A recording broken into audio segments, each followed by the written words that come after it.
The drought had turned the fields brittle and golden, the landscape crackling under the relentless sun. Caleb wandered through the expanse of parched land that once teemed with life. His footsteps stirred clouds of dust that hung in the air like phantoms. This was not his land, but he had felt compelled to venture here ever since he'd heard the whispers at the general store. People spoke of a discovery in Henry Lawson's field, a well, ancient and foreboding, uncovered by the retreating earth. It was past twilight when he reached it, the horizon smeared in bruised hues of purple and black. The well sat at the center of a circle of cracked soil, its stones slick with an unnatural wetness that seemed to defy the arid air.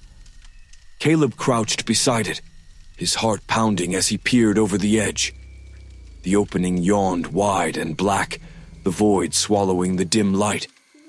The hairs on his arms stood on end as he drew closer. The farmer's son, the one who'd first stumbled across the well, had fled from it with wild eyes. "There's something down there," he'd said to anyone who would listen. "Not water, something else." Others claimed the well showed them things that couldn't be unseen. Ruth Jacobs swore she'd glimpsed her son's death, though he was alive and well at her kitchen table when she returned home. Another man, the stoic blacksmith, described seeing his reflection aged and disfigured, sobbing at his own funeral. Caleb had dismissed it all as fevered imaginings, born from weeks of relentless heat and misery. But now, standing before the well, he felt its pull. There was something here, something that made the air around it thick, as though the earth itself was holding its breath. He reached out, his hand trembling as his fingers brushed the rim. The stone was damp and cold. A shiver ran through him, an instinctive warning that he was too close to something unnatural. A low wind began to stir, carrying with it the faintest of whispers.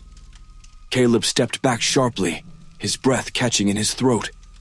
For a moment, he thought he heard his name carried on the wind, a soft and insidious calling. He didn't wait to hear more. Turning on his heel, he walked briskly back toward the path that led home, the well looming behind him, watching with unseen eyes. Caleb's nights became restless. Sleep came only in fleeting fractured moments, and when it did, he dreamed of the well. He saw it in impossible detail, the texture of the damp stones, the faint greenish sheen of moss creeping along its edges. In his dreams, he leaned over the rim and stared into the darkness, waiting for something to emerge. But the void always stared back, vast and unknowable, and he woke each time drenched in sweat, his heartbeat roaring in his ears. The whispers from the townsfolk grew louder. The butcher's wife claimed she had seen herself hanging by her own hands, swaying gently from the rafters of their barn. Old man Carter, who rarely left his home, staggered into the saloon one evening, wild-eyed and reeking of drink, muttering about a vision of being buried alive. "It shows you the truth," he rasped, "the truth you can't run from." Caleb tried to push it all from his mind, but the whispers gnawed at the edges of his thoughts. He found himself sketching the well in his notebook over and over again, the image consuming his mind. His pencil scratched feverishly across the page, detailing every stone, every shadow, until the drawings seemed to pulsate with a life of their own. He tore the pages out, crumpled them, and tossed them into the fireplace, but even as the flames consumed them, he felt the well's pull, stronger than ever. One night, unable to bear the torment any longer, he decided to return.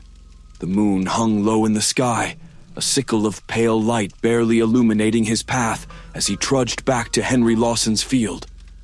The world around him felt unnaturally quiet, the chirping of crickets and rustle of leaves swallowed by an oppressive silence. When he reached the well, it seemed different, almost alive. The air around it hummed faintly, as though the ground itself was vibrating. He knelt by the edge, his breath fogging the cool night air despite the lingering heat of the day. "It's just a hole," he whispered to himself, though the words rang hollow. He hesitated, his hand hovering over the rim. Then, slowly, he leaned forward and gazed into the darkness. At first, he saw nothing, just blackness, vast and unyielding. But then, shapes began to form, shifting and writhing as though alive. His breath caught as the shadows coalesced into a scene. His small studio, the canvases slashed and torn, blood smeared across the floor in chaotic streaks. And there, in the corner, his own body, slumped and lifeless, his eyes wide with terror. Caleb reeled back, clutching his chest as nausea rose in his throat. The vision had been too vivid, too real. He scrambled to his feet, stumbling away from the well, his legs trembling beneath him. Behind him the whispers began again, louder now, a chorus of voices that seemed to rise from the earth itself. He ran, not stopping until his house was in sight, its familiar shape bathed in pale moonlight. But as he stood on the threshold, he couldn't shake the feeling that something had followed him, a presence that lingered just beyond the edge of the darkness. In his chest, the dread took root, spreading like a poison. The well was no mere curiosity. It was something much worse, something that saw into him, that knew him, and it would not let him go. Caleb didn't leave his home for days after the vision. He kept the windows shuttered, the doors locked. Yet no amount of wood or steel could keep out the memories of what he'd seen in the well. The image of his lifeless body haunted him, a grotesque portrait branded into his mind. He tried to dismiss it, to convince himself it was a trick of the darkness or the product of an overactive imagination. But deep down, he knew it was neither.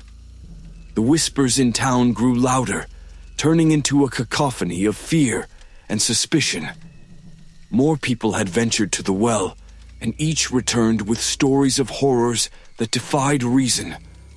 Martha Beckett, the town schoolteacher, refused to speak of what she'd seen, but she walked into the woods the following morning and was never seen again.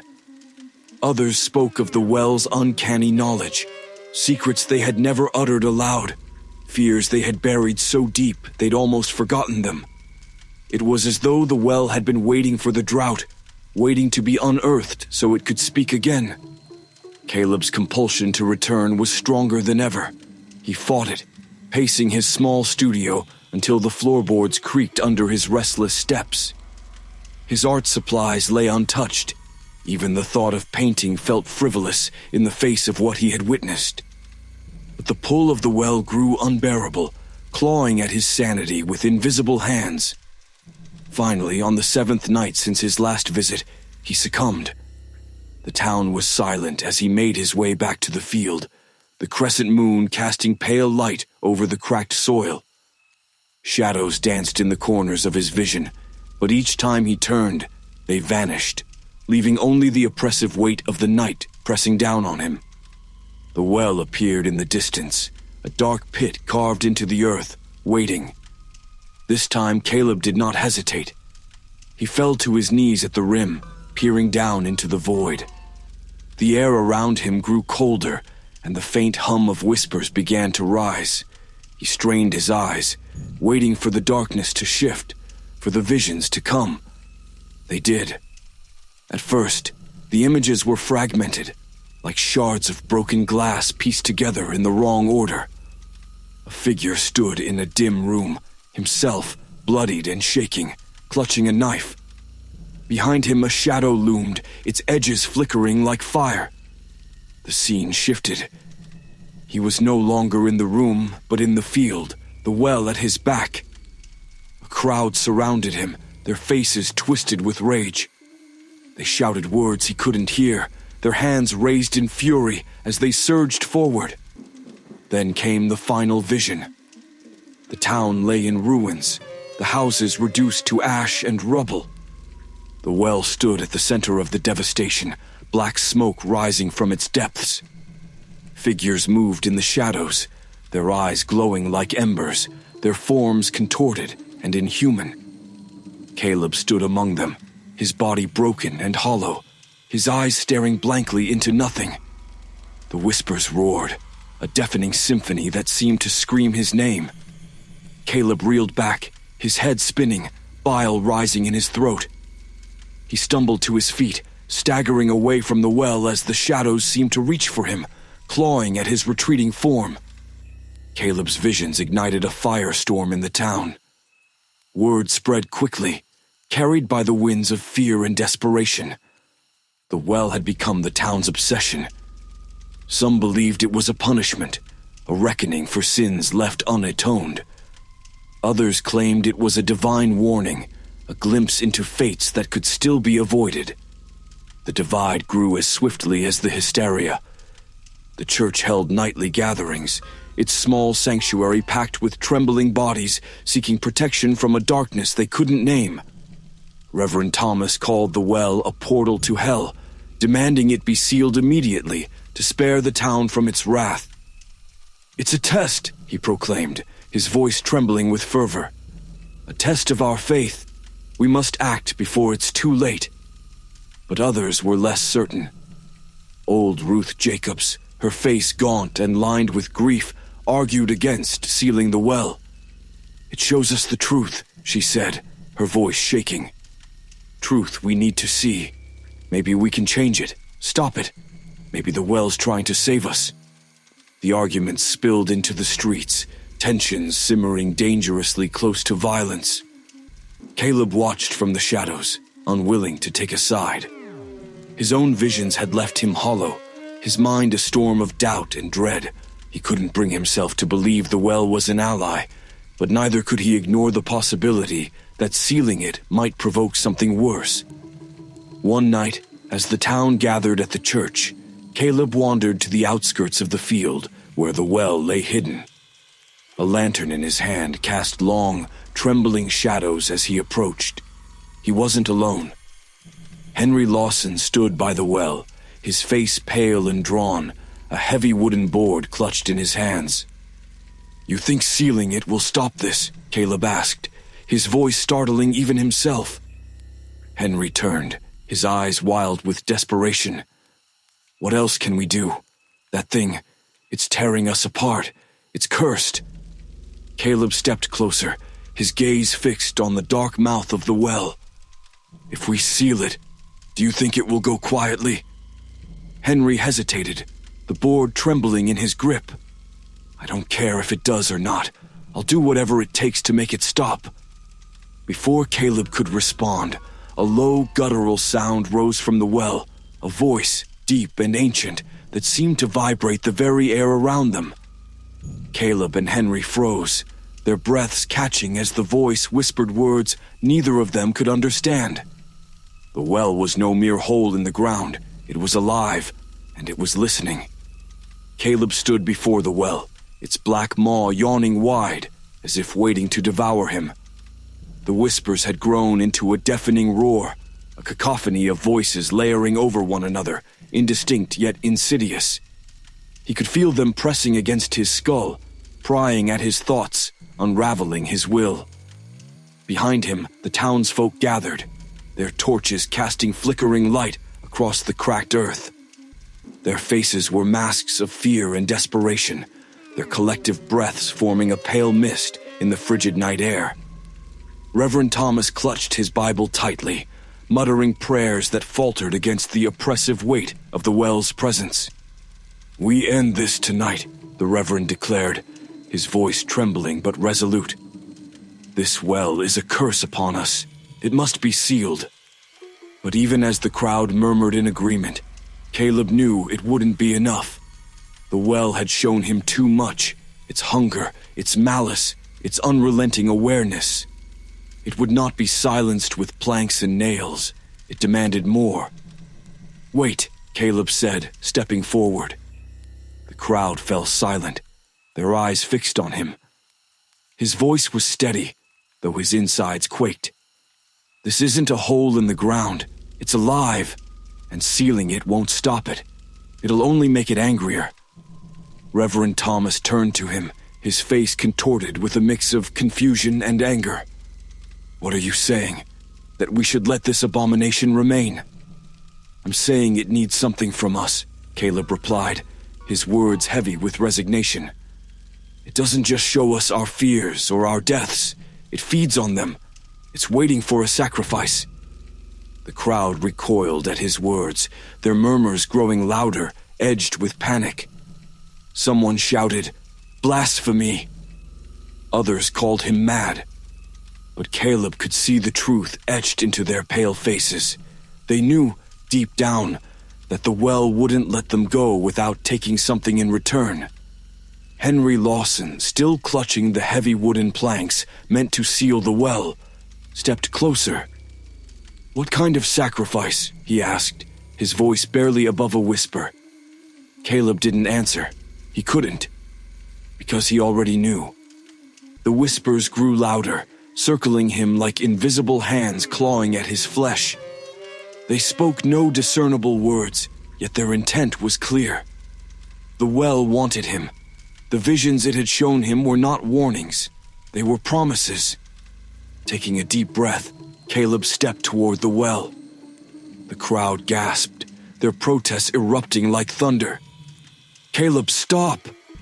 Clara's voice cut through the chaos, trembling with desperation. She pushed through the crowd, her hands reaching for him, but he turned to her, his eyes filled with a calm she couldn't understand. "This has to end," he said, his voice soft but firm. "If we don't give it what it wants, it'll keep taking. All of us, the whole town. I've seen it." Tears streamed down her face, but she didn't argue. She knew he was right. Caleb approached the edge of the well, the cold air around it biting into his skin like needles. The stones beneath his feet felt slick, as though coated in something alive. He peered into the void one last time, the darkness rising to meet him. "Take me," he whispered, his voice barely audible over the roar of the whispers. "But leave them. Leave the town." The well seemed to answer, its black depths pulsing as the air grew impossibly heavy. A chill spread through Caleb's body, colder than anything he'd ever felt, as if the very essence of him was being drawn downward. Behind him, the crowd fell silent. The whispers ceased. For one fleeting moment, the world seemed to hold its breath, and then the ground beneath Caleb's feet crumbled. He fell into the darkness, the walls of the well rushing past him in a blur of damp stone and flickering shadows. The whispers returned, louder now, triumphant and ravenous. They filled his mind, his soul, devouring every thought, every memory. His body felt weightless, dissolving into the void as the well claimed him. Above, the townsfolk stared in horror as the well's roar subsided, replaced by an unnatural silence. The black maw no longer pulsed. It was still, lifeless. The oppressive weight that had gripped the air was gone. The Reverend fell to his knees, clutching his Bible as tears streamed down his face. Clara turned away, unable to look at the place where Caleb had vanished. The townsfolk began to disperse, their torches dimming as they retreated to their homes, leaving the well and the memory of Caleb's sacrifice behind. For weeks the town remained eerily quiet. The whispers were gone, and the visions ceased. The drought lifted, rain returning to the parched fields. Life crept back into Black Hollow, but the shadow of the well lingered, a scar etched into the town's soul. One night as Clara stood at the edge of the field, staring at the now silent well, she thought she heard something. A faint ripple, the softest of whispers carried on the wind. And as the moonlight fell across the stones, she saw a single drop of water drip from its rim, disappearing into the darkness below.